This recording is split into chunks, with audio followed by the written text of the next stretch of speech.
ሰላም ጤና ይስጥልኝ ውድና ውድ የነጋድራስ ፎሬክስ አካዳሚ ተማሪዎች እንዴት አላችሁ? ሰላም በያላችሁበት ተመኘው።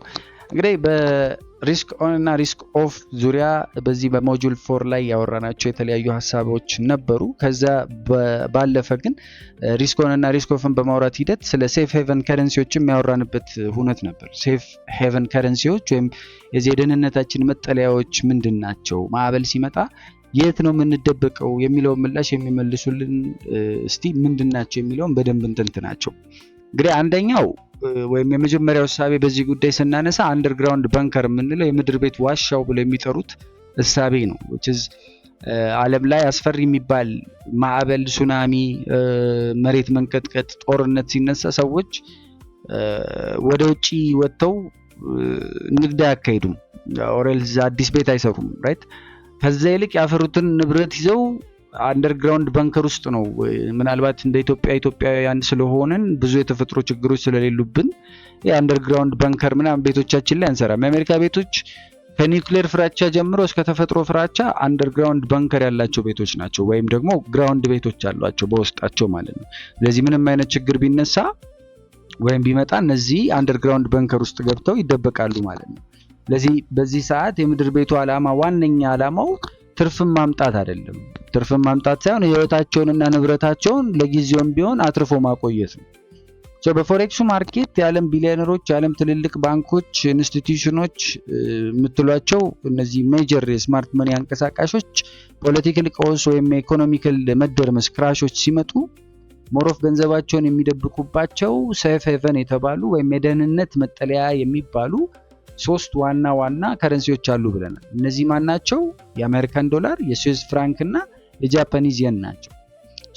እንደ አጠቃላይ ማርኬቱ ሪስክ ኦፍ በሚሆንበት ጊዜ ወይም በፍርሃት ውስጥ ሲገባ እነዚህ ከረንሲዎች በዋጋ ደረጃ በከፍተኛ ፍጥነት ወደ ላይ ይተኮሳሉ ወይም ባይ ማለት የሚኖርብንን ሞመንት ይፈጥራሉ ማለት ነው። የመጀመሪያው የአሜሪካን ዶላር ነው USD which is ይሄ በጣም ትልቁ ግዙፉ ምሽግ የአሜሪካ ዶላር ነው። ለምንድን ነው እንደመጠለያ ኢንቨስተሮች የሚጠቀሙት? ዶላር ሲጀመር ግሎባል ሪዘርቭ ከረንሲ ነው፣ የዓለም የመገበያያ ገንዘብ ነው። ስለዚህ ዓለም ላይ ያሉ አብዛኛዎቹ የንግድ ልውውጦች ላይክ የነዳጅ በሉት፣ የወርቅ በሉት፣ የጦር መሳሪያ በሉት የሚካሄዱት በዶላር። ፔትሮ ዶላሩ እንግዲህ ብቻውን ራሱ ዓለምን እንዴት እንደሚዘውር ማወቅ ትችላላችሁ። ስለዚህ ቀውስ በሚመጣበት ጊዜ ሁሉም ሰው እጁ ላይ ጥሬ ካሽ መያዝ ይፈልጋል። ምክንያቱም ችግር ላይ ነው፣ ባንክ ዝግ ሊሆንበት ይችላል ምናምን ራይት። ስለዚህ እጁ ላይ ገንዘብ መያዝ ይፈልጋል በካሽ። ስለዚህ ዓለም ላይ ደግሞ እንደ ዶላር በብዛት የሚገኝ ሃይ ሊኩዊዲቲ ያለውና ምናልባትም በአሜሪካ መንግስት ግዙፍ ጦር፣ በአሜሪካ ኢኮኖሚ ከጀርባ የተደገፈ ደግሞ ሌላ ገንዘብ አለ ብንል የለም። ስለዚህ መቼ ነው የሚገዛው? ዓለም አቀፍ ላይ ጦርነቶች ሲነሱ ከሆርሙዝ የሆነ ነገር ሀፕን ካደረገ ሞሮፍ የኢራንን ብር ከመመርጥ የራሽያን ብር ከመመርጥ ዶላርን ነው የምመርጠው እንደ ኢንቨስተር ራይት። ስለዚህ ወደ አሜሪካ ዶላር አንዱ የሚፈስበት ምክንያት ፍሎ የኢንቨስተር ፍሎ አንዱ እሱ ነው።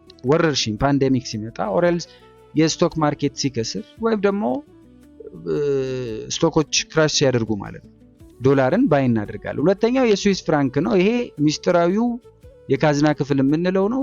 ለምንድን ነው የሆነው ካልን ስዊዘርላንድ ዓለም ላይ ቅድም እንዳልኩት ጦርነት ውስጥ ገብታ ማታቅ ኒውትራል ሀገር ነች።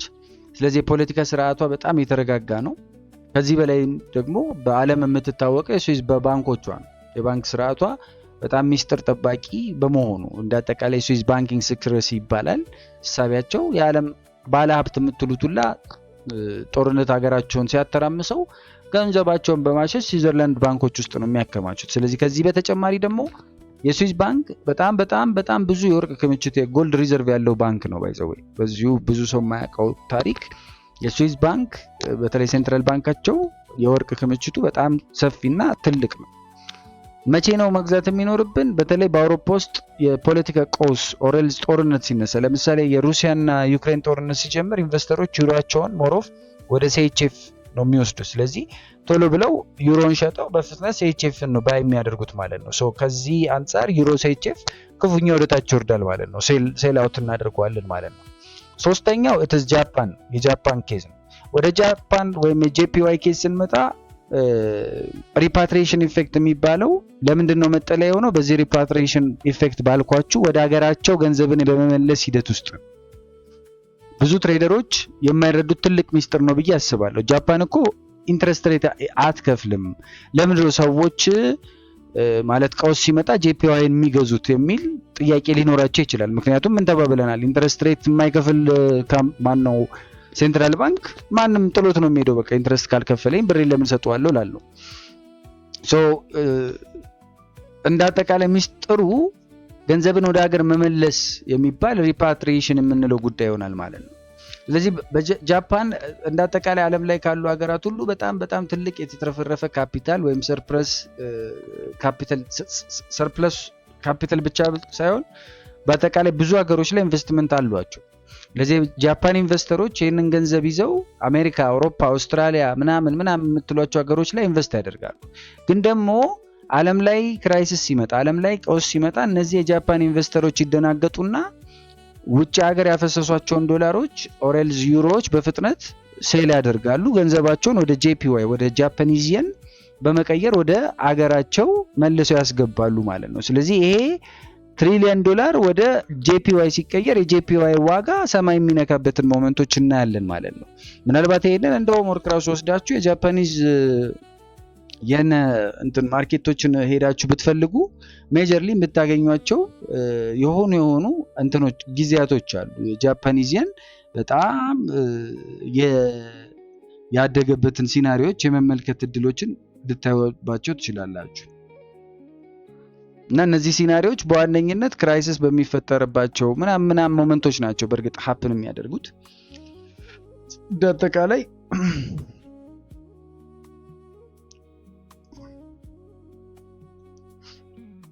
እነዚህን ሃፕኒንጎች በደንብ አድርጎ የመመልከት ጉዳይ ወሳኝነት ይኖራል ማለት ነው። ለምሳሌ እዚህ ከዚህ ፓርት ወደ ታች የመጣበት ከዚህ ፓርት ወደ ታች የመጣበት ከዚህ ፓርት ወደ ታች የመጣበት ኢትስ ናት ኦንሊ ቴክኒካል ብቻ አይደለም።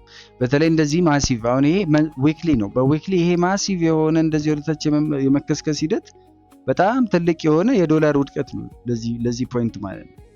ስለዚህ ከዛ ምሳቤ ሊሆን ይችላል። ይሄንን በሌሎችም አሁን ለምሳሌ ዩሮ ጄፒዋይን እንመልከተው። ምናልባት እሱ ደግሞ ዲፈር የሚያደርግ እንትን ሊሰጠን ስለሚችል ማለት ነው። ሶ ቤዚካሊ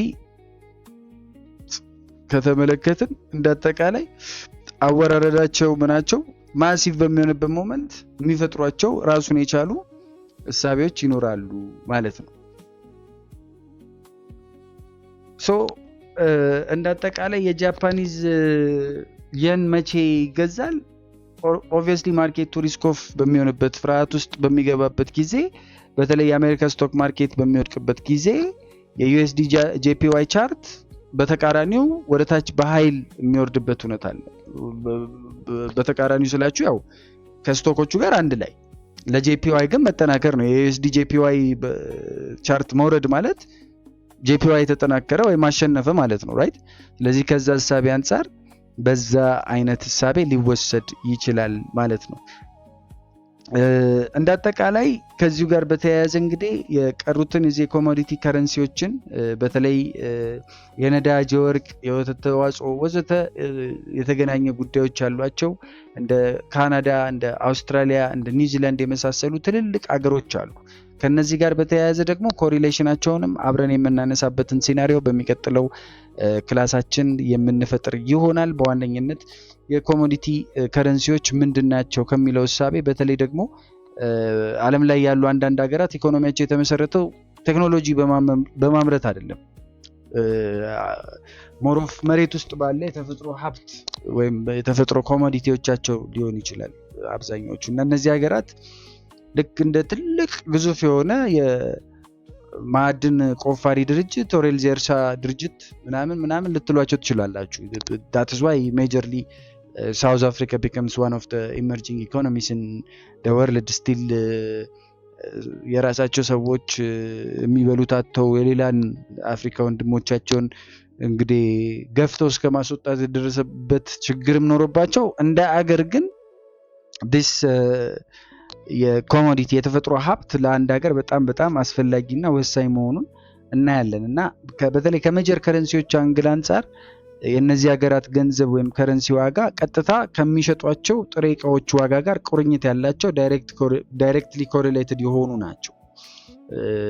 ዶላር የፔትሮ ከረንሲ ልትሉት ትችላላችሁ። ከነዳጅ ማለት ከዶላር ቀጥሎ የካናዳ ዶላር በጣም ከባድ እንትን ያለው ነው ነዳጅ ላይ። የአውስትራሊያ ደግሞ የቻይናው ፕሮክሲ ይባላል which is ማይነር እና የቻይና ፕሮክሲ ማለት ቻይናዎች በጣም ወርቅና ብረት ከአውስትራሊያ ይወስዳሉ። እንዲሁም ኒውዚላንድ አለች የወተትና የእርሻ ኪዊ ፋርመር የምትሉት ማለት ነው። ስለዚህ ከነዚህ አንጻር ኦይል አደገ ማለት የኦይል ዋጋ ሲያድግ ካናዳ ይጠናከራል ማለት ነው። ስለዚህ ዩኤስዲ ካርድ ላይ ሄዳችሁ ሴል ማለት ነው ማለት ነው። ጎልድ አደገ ማለት ኤዩዲ ይጠናከራል። እነዚህን ኮሪሌሽኖች በደንብ ያዟቸው፣ በጣም ያዟቸው። ጎልድ ሲያድግ ማን ይጠናከራል? ኤዩዲ ይጠናከራል። ስለዚህ ኤዩዲ ተጠናከረ ማለት ኤዩዲ ኤስዲ ወደ ላይ ይወጣል ማለት ነው። በዛው ልክ ስቶክ ማርኬት ወደቀ ማለት ቅድም ምን ብለናል? የጃፓኒዝ የን ይጠናከራል። ስለዚህ ዩኤስዲ ጄፒዋይ ጋር ሄደን ሴል እንላለን ማለት ነው። ጦርነት ቀውስ ምናምን ሲመጣስ ዩኤስዲ ሲኤችኤፍ ጄፒዋይ ይጠነክራሉ፣ ሪስክ ኦፍ ይሆናል ማለት ነው። ስለዚህ ይህንንም ኮሪሌሽን በደንብ አድርጋችሁ መረዳትና ማወቅ የሚኖርባችሁ ሂደቶች ይኖራሉ። በተረፈ እንዳጠቃላይ የዚህ እንግዲህ በዚህ ማዕቀፍ ወይም በዚህ አነስተኛ ጊዜ ውስጥ ብቻ የምታልቅ ትምህርት ሆነ አይደለም፣ ግን እንደ ትሬደር አትሊስት ማወቅ የሚኖርባችሁን ኮንሰፕቶች ለማወቅ ያህል እንዲረዳችሁ ነው። በእነዚህ ኮንሰፕቶች ዙሪያ ደግሞ ሰፋ ያሉ ሀሳቦችን በደንብ ብታነቡባቸው በደንብ እንትን ብትሉባቸው ጥሩ ነው ብዬ አስባለሁ። አብራችሁኝ ስለቆያችሁ እጅግ በጣም አድርጌ አመሰግናለሁ። በያላችሁበት ሰላማችሁ ይብዛ ለማለት ወደድኩ። ሰላም።